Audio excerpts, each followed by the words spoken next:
Assalamualaikum warahmatullahi wabarakatuh. Alhamdulillahi bijami mahamidihi kuliha ma'alimtu minha wa ma'lam a'lam ngadada khalqihi kulluhum ma'alimtu minhum wa ma'lam a'lam. Asyhadu an la ilaha illallah wa asyhadu anna muhammadan abduhu wa rasuluh. Allahumma salli wa sallim ala sayyidina Muhammadin wa ala alihi wa ashabihi wa man tabi'ahu ila yaumiddin, amma ba'du. Kepada semua pemirsa yang budiman, pada pagi ini kami akan mencoba menganalisa tentang kejadian-kejadian yang baru saja terjadi, musibah yang sedang diterima atau yang sedang ada di negeri kita tercinta, yaitu Indonesia. Berupa beberapa hal, berupa kemarin ada musibah meledaknya atau erupsinya Gunung Semeru. Disusul lagi ada gempa di Banten, ada gempa lagi di Jawa Timur, di Pacitan, di Jember, atau mungkin ada beberapa musibah-musibah lain yang terjadi di negeri kita tercinta. Kami mencoba menganalisa mengapa musibah-musibah itu terjadi terus-menerus dan tidak pernah berhenti. Bagi orang yang mukmin, musibah itu adalah di sisi lain bisa dikatakan kenikmatan.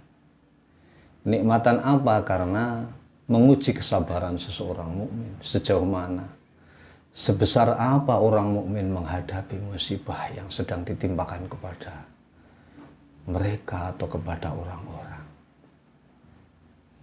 Bagi orang yang tidak mukmin, mungkin itu merupakan suatu hal yang bisa menjadi tidak siap secara mental, tidak siap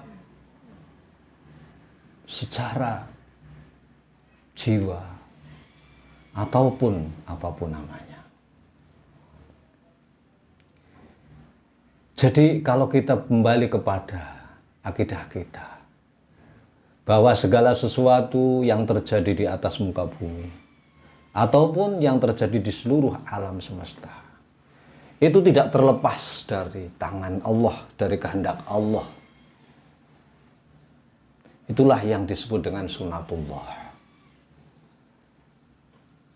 Jadi sunatullah itu adalah sesuatu yang memang sudah digariskan oleh Allah. Ini besok akan terjadi seperti ini, akan terjadi seperti ini sudah ditulis di sana. Tinggal sekarang yang kita lihat, yang kita amati, ini adalah perwujudan, implementasi daripada apa-apa yang telah direncanakan oleh Allah. Dan perencanaan Allah pasti tidak akan meleset dengan perwujudan. Tidak akan meleset dengan implementasi yang ada yang bisa kita lihat. Lalu bagaimana sikap kita? Sikap kita harus semakin menambah keimanan. Istighfar kita tambahi, kita perbanyak. Karena salah satu orang yang bijak, orang mukmin yang bijak adalah menyerahkan segala sesuatunya kepada Sang Pencipta.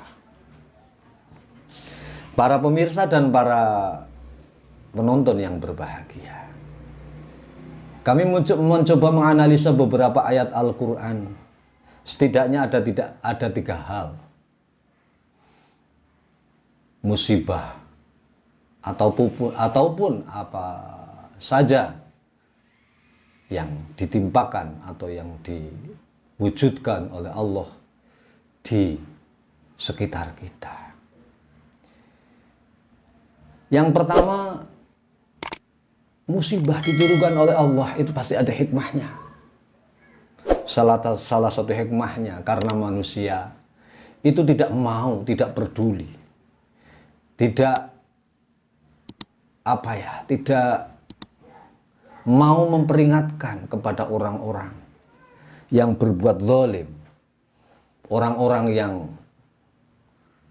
tidak menggunakan jalan-jalan yang benar sebagaimana digariskan oleh Allah. Sebagai halnya seperti di dalam surat Al-Anfal. Bismillahirrahmanirrahim. Wattaqu fitnatan la tusibannal ladzina zalamu minkum khassah. Wa'lamu annallaha syadidul 'iqab. Jagalah dirimu dari siksa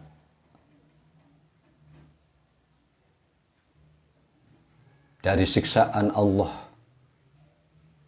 La tusibannal ladzina dzalamu minkum khassah. Ketika Allah sudah memberikan suatu musibah, itu tidak hanya saja dikenakan oleh orang-orang zalim, tidak hanya saja dirasakan oleh orang zalim di antara kalian, tetapi orang tidak zalim pun merasakan efeknya, merasakan akibatnya dari musibah yang ditimpakan kepada manusia.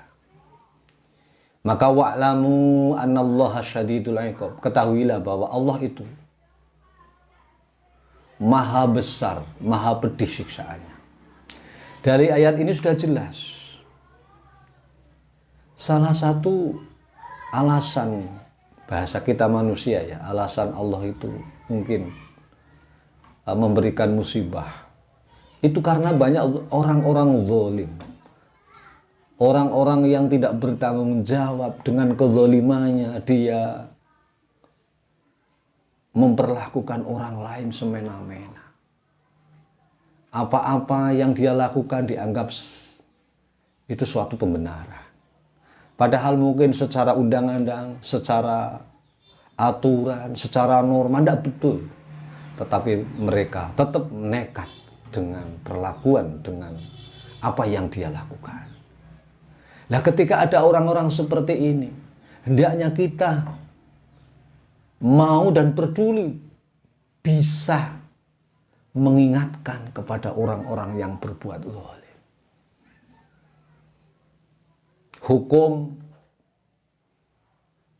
pilih tebang, tebang pilih. Hukum tidak berlaku adil. Ini adalah bentuk salah satu kezaliman. Ini alasan pertama, atau mungkin hikmah yang pertama diturunkannya azab. Kemudian yang kedua, banyak sekali perbuatan zina dan perbuatan riba yang sudah secara terang benderang, secara jelas. Kita tahu sekarang banyak hal, banyak transaksi bodong, muamalah ataupun bisnis-bisnis yang mencekik orang. Belum lama ini ada yang namanya pinjaman online, pinjol. Kita masih banyak sekali bisa menyaksikan hal-hal yang penuh dengan keribaan. Kemudian juga kita banyak melihat sekali perzinahan, perbuatan kemungkaran, kemaksiatan di mana-mana terjadi. Mungkin inilah sebagai salah satu peringatan bagi kita. Mengapa musibah terjadi? Mengapa banyak gempa bumi? Mengapa banyak gunung meletus? Belum lama ini, mengapa gunung yang ada di tengah laut pun meletus sehingga menimbulkan tsunami, yaitu di negara Tonga. Ini mestinya kita sebagai orang mukmin, sebagai orang Islam berpikir. Para pemirsa yang budiman. Jadi ketika perzinahan sudah terang benderang, banyak sekali mungkin kita lihat-lihat di media sosial, sudah banyak orang-orang membuka aurat, banyak sekali penawaran-penawaran, maaf, tidak malu-malu sudah perzinahan sekarang, transaksi seks tidak hanya secara langsung, tapi sekarang sudah secara online, secara terang-terangan. Lah ini loh, apakah kira-kira ini yang menjadikan Allah itu murka, sehingga Allah menurunkan bala, sehingga Allah menurunkan banyak sekali musibah. Mestinya kita berpikir,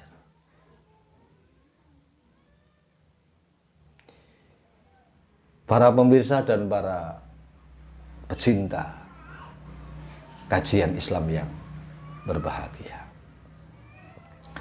inilah yang disampaikan oleh Nabi kita, Nabi besar Muhammad Sallallahu Alaihi Wasallam, yang diriwayatkan an Abdullah bin Mas'ud, dari Abdullah bin Mas'ud anin Nabi Sallallahu Alaihi Wasallam, dari Nabi kita Nabi Muhammad Sallallahu Alaihi Wasallam, ma dhahara fi qaumin ar-riba wa zina illa ahallu bi anfusihim iqaballah. Tidaklah terjadi di suatu kaum berupa amal riba dan perzinahan kecuali Allah halal, atau kecuali bagi Allah halal untuk menurunkan kepada mereka siksaan-siksaannya. Jadi ketika sudah terjadi perzinahan yang terang benderang, ketika sudah terjadi perbuatan riba yang terang benderang, ini halal bagi Allah. Atau sama juga orang itu mempersilahkan kepada Allah untuk memberikan siksanya kepada orang-orang itu. Jadi ahallallah illa ahallu bi anfusihim, ini artinya mereka menawarkan diri untuk disiksa kepada Allah. Na'udzubillah min dzalik, summa na'udzubillah min dzalik. Analisa saya yang kedua. Kemudian yang ketiga, mengapa terjadi banyak musibah yang kita alami adalah karena ulah daripada manusia, perbuatan dari manusia. Allah Subhanahu wa taala berfirman di salah satu ayatnya, "Dhaharul fasadu fil barri wal bahri bima kasabat aydin nasi liyudhiqahum ba'dal ladzi amilu la'allahum yarji'un." Telah terang-terangan terjadi kerusakan, terjadi kebinasaan di darat dan di laut karena ulah daripada manusia. Liyudhiqahum ba'dal ladzi amilu, supaya Allah merasakan kepada mereka akibat dari perbuatan mereka. La'allahum yarji'un, agar mereka kembali ke jalan yang benar. Jadi kita sudah bisa melihat, kita bisa menyaksikan lah. Dulu zaman kita kecil masih banyak hutan-hutan yang terawat. Banyak sekali, ketika banyak sekali hutan-hutan yang masih bisa dipertahankan, banyak sekali juga burung-burung karena habitatnya di hutan-hutan itu. Nah, sekarang sudah kita lihat, yang tadinya hutan sudah jadi kebun, yang tadinya hutan sudah jadi kota, sudah jadi tempat penduduk. Parahnya lagi, ini sudah melakukan pembalakan liar, pembalakan hutan yang tidak menggunakan atau tidak memperdulikan keamanan, tidak memperdulikan hak-hak hewan, hak-hak makhluk hidup yang ada di hutan itu, bahkan tidak memperdulikan penduduk setempat. Maka ketika hutan-hutan sudah digempur, hutan sudah digunduli, akan terjadi banjir, akan terjadi musibah. Ini secara logika, secara ilmu pengetahuan juga seperti itu. Makanya Allah mengatakan liyudhiqahum ba'dal ladzi bima amilu, agar ketika mereka sudah melakukan hal tersebut, mereka akan merasakan akibat daripada perbuatan-perbuatan mereka. Yang terakhir para pemirsa, saya akan berpesan. Allah Subhanahu wa taala mengatakan dalam ayatnya, walau anna ahlal qura amanu wattaqu lafatahna alaihim barakatim minas sama'i wal ardh. Kalau saja penduduk bumi, penduduk suatu daerah mau beriman dan bertakwa kepada Allah, akan kami buka, akan kami datangkan keberkahan-keberkahan dari langit dan keberkahan-keberkahan dari bumi. Tetapi sayangnya mereka tidak mau beriman, mereka tidak mau bertakwa, maka fa'akhadnahum bima kanu yaksibun, akan aku siksa karena perbuatan mereka. Yang turun dari bumi dan muncul, yang turun dari langit dan muncul dari bumi. Salah satunya adalah harus bertakwa, dan beriman kepada Allah Subhanahu wa taala. Bertakwa dan beriman bisa menjadi hal yang penting untuk agar Allah semakin sayang kepada kita semua. Sehingga Allah tidak menurunkan bala, tidak menurunkan musibah di sekitar kita. Wabillahi taufiq wal hidayah, wal ridho wal inayah. Assalamualaikum warahmatullahi wabarakatuh.